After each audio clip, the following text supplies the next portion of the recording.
Et si on parlait de gourou? Alors, j'ai été voir ce film. L'idée de ce mini-podcast, c'est pas de juger au niveau cinématographique si ça a bien été tourné, si ça a bien été fait.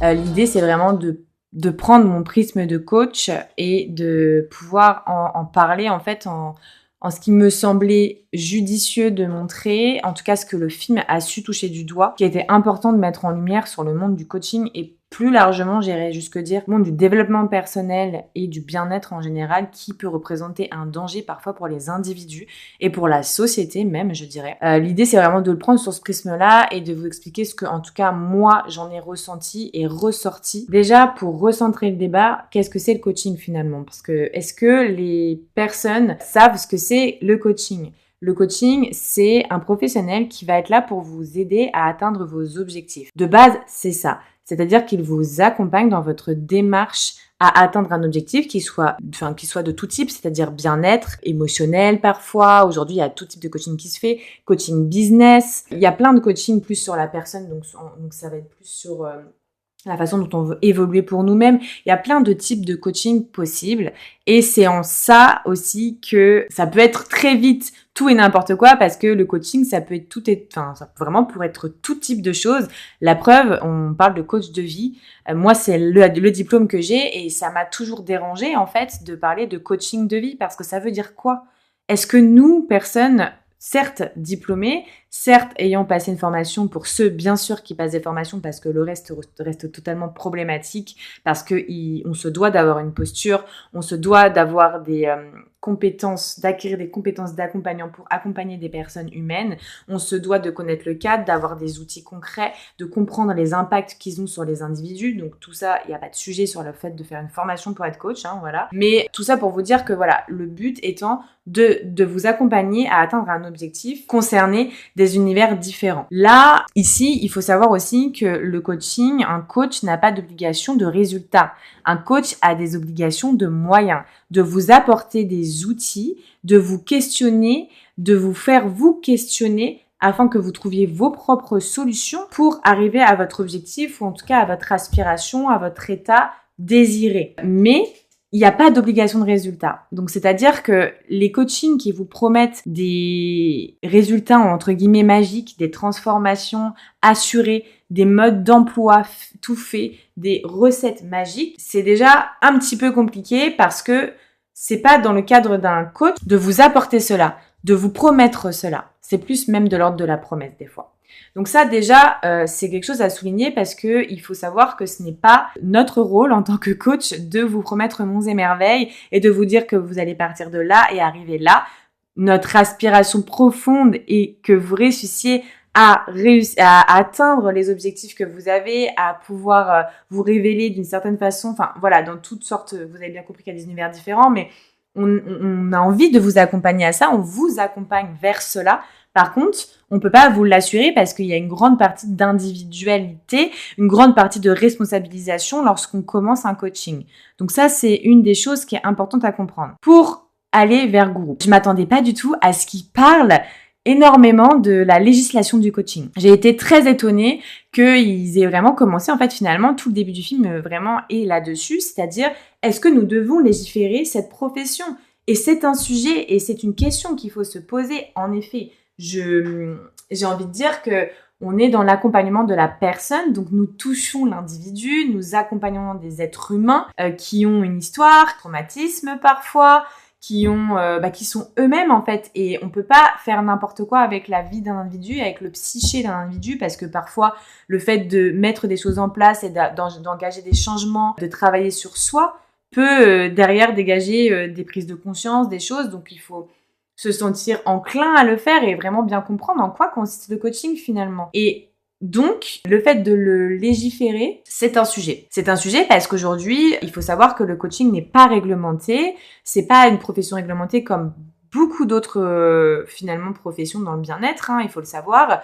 Il n'y a pas forcément de réglementation ou de cadre imposé. Il y a des formations donc qui sont certifiées, d'autres non. Donc ça, c'est un autre sujet selon moi aussi. mais en tout cas, et donc qui iront ensemble si l'encadrement du coaching est fait un jour. C'est pas forcément le sujet aujourd'hui, mais ça a déjà été abordé au niveau étatique. Donc c'est un vrai sujet de société. Il a pas du tout commencé son film pour rien là-dessus. C'est comme ça qu'il a rebondi sur plein d'autres choses derrière.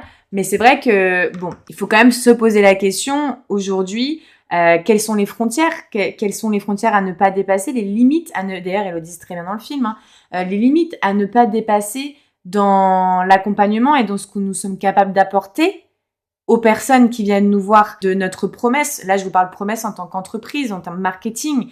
Qu'est-ce qu'on peut se permettre, en fait, de promettre aux personnes, entre guillemets, en tout cas, de vendre, si on parle marketing, aux personnes. Est-ce qu'il n'y a pas un cadre à mettre? Moi, je pense que quand ça touche à l'accompagnement, il y a certaines choses qui devraient peut-être être plus encadrées.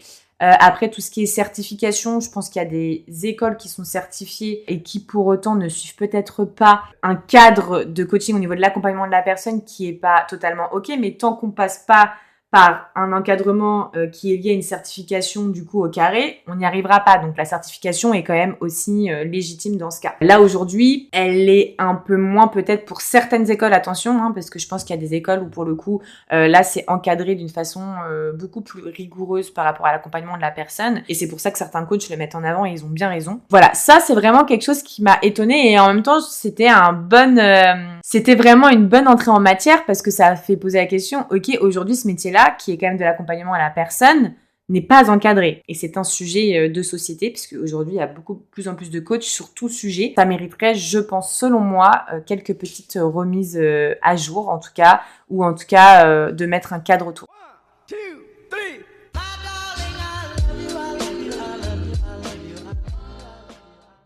Ensuite, il montre beaucoup la généralisation des messages. Donc, c'est-à-dire le truc un peu tout que tout le monde connaît. Quand on veut, on peut, par exemple.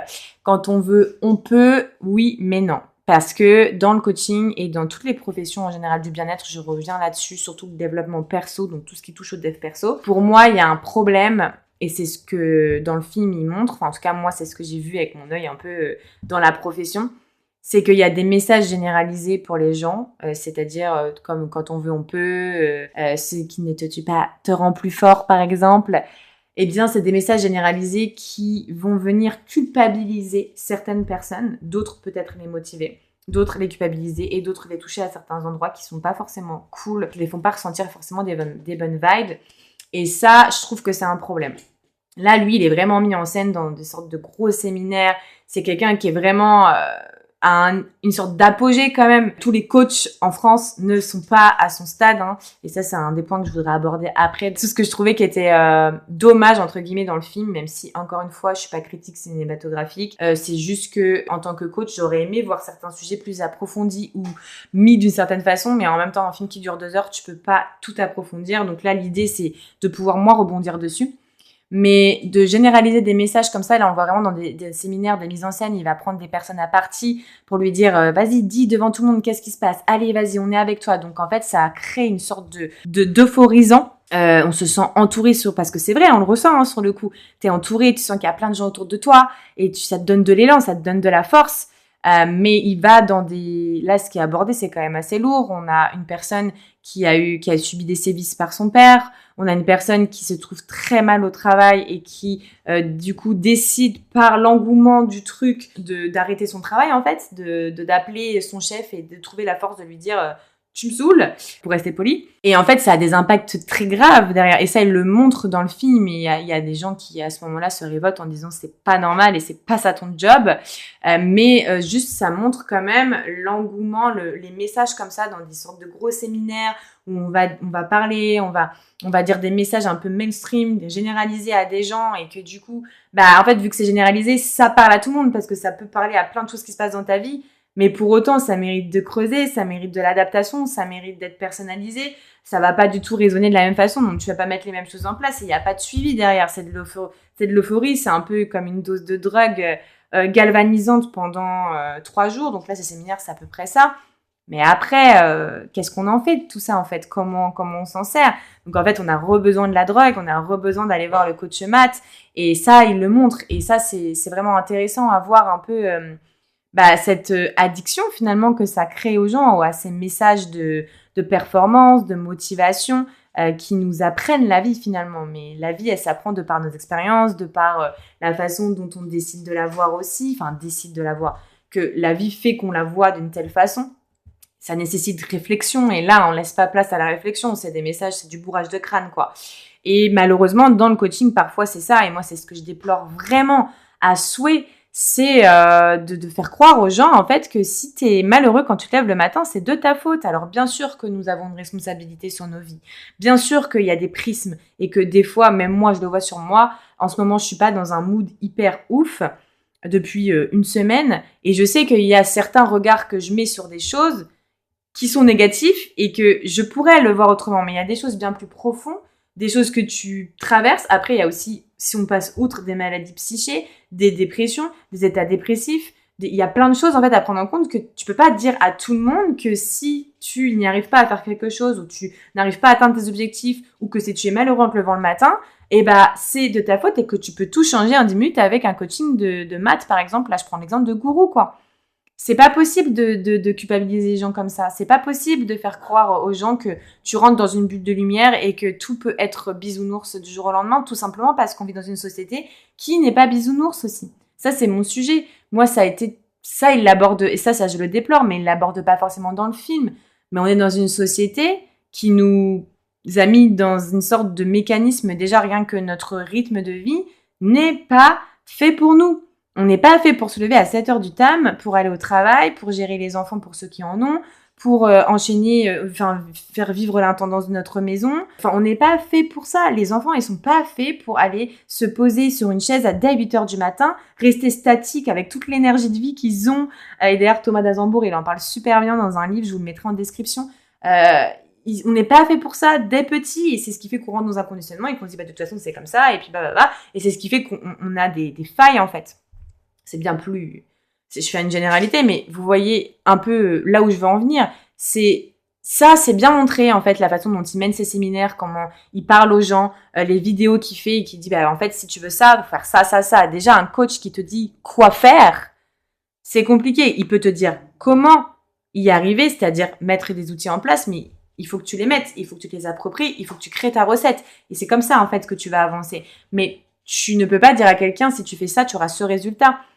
Parce que soit c'est, en effet, il aura ce résultat, mais qu'est-ce que ça dit de lui? Comment ça résonne en lui? C'est ça la vraie question. Donc ça, j'ai trouvé ça cool qu'ils le mettent en avant et qu'on puisse le percevoir. Ensuite, le fait que, en fait, là, clairement, c'est vraiment un show à l'américaine, le meneur et les moutons. Les moutons, c'est les personnes qui viennent le voir et qui sont complètement fans de lui, qui sont en adoration et qui sont vraiment galvanisés par sa parole. Hein. Il est un peu vu comme le messie, hein, finalement. C'est un peu... En fait, c'est vraiment se servir de la misère des gens pour leur faire croire qu'il y a un sens et que c'est lui qui va vous le donner et qu'il suffit de le suivre, il suffit d'appliquer ce qu'il dit pour trouver ce sens à la vie, en fait. Parce qu'on est tous en quête de sens. Vraiment, des fois, quand on se pose vraiment sur la vie, on se dit, mais c'est quoi le sens de la vie? Ou quand on vit des choses difficiles, ou quand, voilà, il y a plein de moments dans notre vie où on se dit, ok, c'est quoi? Et donc, en général, c'est aussi souvent quand on est un petit peu plus faible, entre guillemets faible, hein, dans notre tête en tout cas, qu'on se sent moins bien, qu'on a besoin, en fait, de trouver du sens. On a besoin d'avoir des réponses ou des formules toutes faites pour se dire, je vais aller mieux, je vais aspirer à ce que je veux.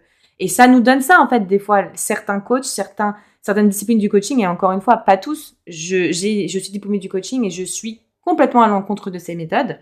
Et j'ai repris un peu je me suis réadapté des outils et je connais plein de coachs qui sont merveilleuses même, je dirais, parce que je connais plus de femmes que d'hommes.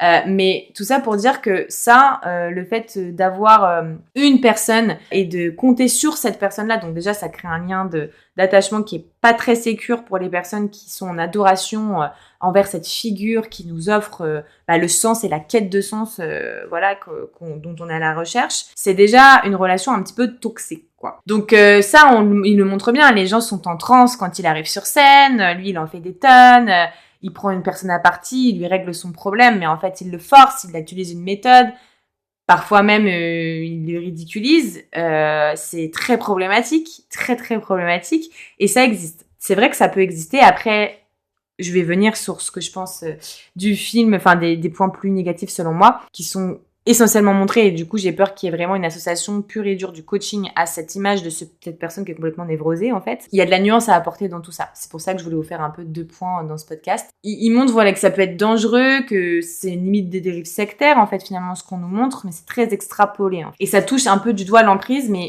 du coup ce qui est dommage, c'est que ça touche du doigt l'emprise, mais ça ne l'analyse pas et ça ne l'explique pas aux gens. Là, les gens sont clairement sous emprise de cette personne. Voilà, c'est un mécanisme qui est très psychique, qui est très compliqué chez l'humain et dont il faut arriver à comprendre et parfois même de l'aide pour s'en détacher. Donc, et ça, comme un réel le dit très bien d'une psychologue, je vous mettrai son Insta dessus, enfin dans la description. Elle explique très bien ça parce que moi, je connais l'emprise, mais je trouve qu'elle l'explique très bien. Il ne montre pas, en fait, finalement, il montre quelques personnes pour lesquelles ça a été problématique, le fait d'avoir été tellement en adulation, en adoration devant le coach maths, mais on parle pas vraiment de ce qu'est le lien d'emprise, de comment il se manifeste, de comment il se construit et qu'est-ce qui le génère. Et ça, c'est vrai que ça aurait été super intéressant de le voir dans le film pour voir comment ça s'orchestre finalement, pour mieux comprendre finalement les mécanismes humains, parce que ça reste un mécanisme humain. 1, 2, 3.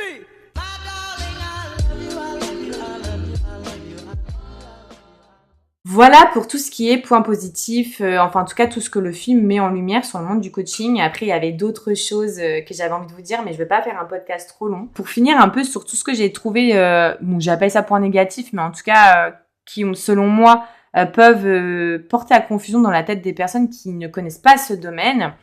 C'est le fait que c'est ça too much en fait. C'est vraiment un peu à l'américaine. Donc là encore une fois, c'est vraiment des gros shows qu'on voit plus d'ailleurs en Amérique, des coachs voilà qui embarquent des gens. Il y en a en France, mais il y en a pas beaucoup. Et en fait, il y a des gens qui ont un cabinet avec une cinquantaine de clientèle et qui peuvent faire autant de mal et qui peuvent être autant touchy que un mat qui fait des 500 000 dans une conférence en fait. Et ça, je sais pas si les personnes vont faire l'association. Et ça, je trouve ça un petit peu dommage que ce soit pas représentatif sur comment le coaching se passe généralement en France. Après, parfois, faut extrapoler les rôles pour montrer la dangerosité de certains domaines pour qu'on s'en rende compte. Big up Marie, ma coach, qui m'a montré ce point de vue. Et c'est vrai que parfois, faut partir de là pour montrer un peu... l'envers du décor et que taper fort pour vraiment faire prendre conscience aux personnes. C'est pas faux. C'est pas faux. Et j'ai peur aussi du coup que à cause de ça, les personnes assimilent directement les coachs à des gourous en fait. À des gourous qui veulent du mal, qui sont mal formés, parce qu'il y a des gens qui sont très bien formés, il y a des gens qui veulent vraiment faire bien leur travail, il y a vraiment...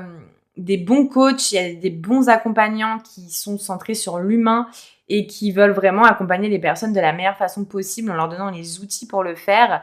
Et il y a des dérives, en effet. Et d'où on fait une boucle là sur la réglementation et voir comment on encadre l'accompagnement humain du coaching finalement pour être sûr qu'il n'y ait pas de ces dérives, pour être sûr qu'il y ait une limite apportée à cet accompagnement justement. Je trouve aussi que ça met en lumière, alors ça, est-ce que c'est point négatif ou pas, mais je pense que c'est pas assez expliqué. Je trouve qu'on peut très vite faire l'amalgame aussi sur ce qu'est un coach, parce que c'est pas expliqué, donc ça je l'ai dit au début, mais surtout parce qu'on parle beaucoup de psychologie parfois. Je trouve qu'il prend des personnes, par exemple, qui ont vécu des gros traumatismes, mais il est absolument pas en capacité de gérer ça, parce qu'on n'est pas formé en psychologie. Alors moi, j'ai fait de la psycho dans ma formation de coach, mais je veux dire, j'ai pas fait du tout un travail d'envergure d'un vrai psychologue, par exemple, qui lui va aller sur les bancs de l'amphi pendant 5 ans, va vraiment étudier les pathologies, le cerveau humain, enfin la neuroscience, enfin tout quoi. Et ça, nous, on va le toucher du doigt, donc bien sûr que on va avoir des prérequis. Mais c'est pas notre job déjà de faire des psychologues parce qu'on n'est pas psy. Notre job, c'est de réorienter quand on sent qu'il y a un besoin de psychologue ou de psychiatre ou d'autres accompagnants. Mais du coup, notre job, c'est vraiment de réorienter dans ces cas-là et c'est pas de venir prendre la place et aller gérer des problèmes ou des traumatismes ou des blocages ou des choses qu'on n'est pas en capacité de gérer. C'est très important de le comprendre vraiment.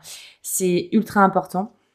Et voilà à peu près sur ce que j'avais envie de vous dire par rapport aux points négatifs. Ça m'a posé beaucoup de questionnements aussi sur finalement quand on le voit, parce qu'en fait, le point ultra négatif que je vois aussi, enfin négatif, qui peut porter à confusion, c'est que c'est vraiment sur cette personne névrosée qui, en fait, il perd pied de par la puissance et par la pouvoir et l'influence qu'il finit par avoir, donc puissance de par l'argent qui gagne aussi. Moi, ça m'a posé des questions. Je me suis dit finalement, est-ce que lorsque l'on commence à avoir une certaine notoriété, donc influence, donc pouvoir, parce qu'avec argent et capacité d'agir, est-ce que il y a des travers automatiquement qui reviennent? Est-ce que non? Alors j'aurais tendance à dire non parce que j'ai des exemples qui me prouvent le contraire. Et en même temps, dans ce film, c'est un peu ce qu'on nous montre, cette association d'influence, pouvoir et du coup d'emprise sur les gens finalement, surtout dans cette profession. Donc voilà, ça c'est des vrais questionnements que je me suis posés parce que vous connaissez, j'adore me poser des questions et j'ai pas toujours les réponses comme ça de but en blanc, mais je trouve que c'est bien de se questionner, d'avoir un raisonnement, une réflexion là-dessus parce que je me suis dit finalement pourquoi on fait ce métier? Parce qu'on veut que les gens soient comme ça ou parce qu'on veut réellement les accompagner à être ce qu'ils ont envie d'être. Mais pour qu'ils soient ce qu'ils ont envie d'être, il faut qu'ils y réfléchissent pour pouvoir mettre des choses en place. Enfin, ça, c'est ma façon de voir les choses. Et là, la méthode qu'il lui propose, en tout cas, j'aurais même dit impose, pour moi, n'est pas judicieuse et n'est pas la bonne. Donc voilà, je vous ai fait un condensé. Franchement, j'aurais pu en parler pendant 1 heure, mais je voulais faire un mini podcast pour que vous puissiez l'écouter tranquillou, sachant qu'il y en a un autre qui sort la semaine prochaine. Donc voilà, je vais pas vous embêter trop, mais vu que j'ai eu des retours par rapport à une demande d'avoir justement ces podcasts, enfin le podcast quoi, je vous l'ai fait. Et je voulais finir sur une chose qu'il disait et mais ça a fait tout son sens. Moi, par rapport à moi, comment j'ai décidé d'accompagner les gens, c'est pas là pour faire de la philo en fait, c'est pas ça que je fais moi. Et là, je me suis dit bah ouais, bah c'est bien ça le problème, parce que pour moi, accompagner les gens à atteindre en fait certaines aspirations, à atteindre des objectifs, et bah il y a forcément de la philo dedans parce que la philo c'est fait pour reprendre son libre arbitre, en tout cas se créer un libre arbitre, se créer la capacité de penser, de raisonner et donc de choisir et par définition d'agir. Voilà. Et donc, pour moi, la philo, le fait de l'art de se questionner, l'art du questionnement, déjà, ça, c'est l'outil principal du coaching. Faire la personne se questionner, donc pousser son raisonnement sur ce qu'il est, sur ce qu'il a envie de faire, sur plein de choses qui est important pour lui. Enfin, voilà, je vais pas vous faire une liste, mais pour moi, c'est ça, en fait, le coaching. C'est comme ça, en tout cas, que moi, j'ai décidé d'accompagner et que plus je peux faire de la philo et remettre en question des prérequis ou des choses qu'on pense être comme ça et qui ne peuvent pas être redéfinies autrement. Pour moi, c'est ça, en fait, le secret. Vraiment de pouvoir avoir un prisme différent, de voir la vie différemment et du coup, d'agir différemment.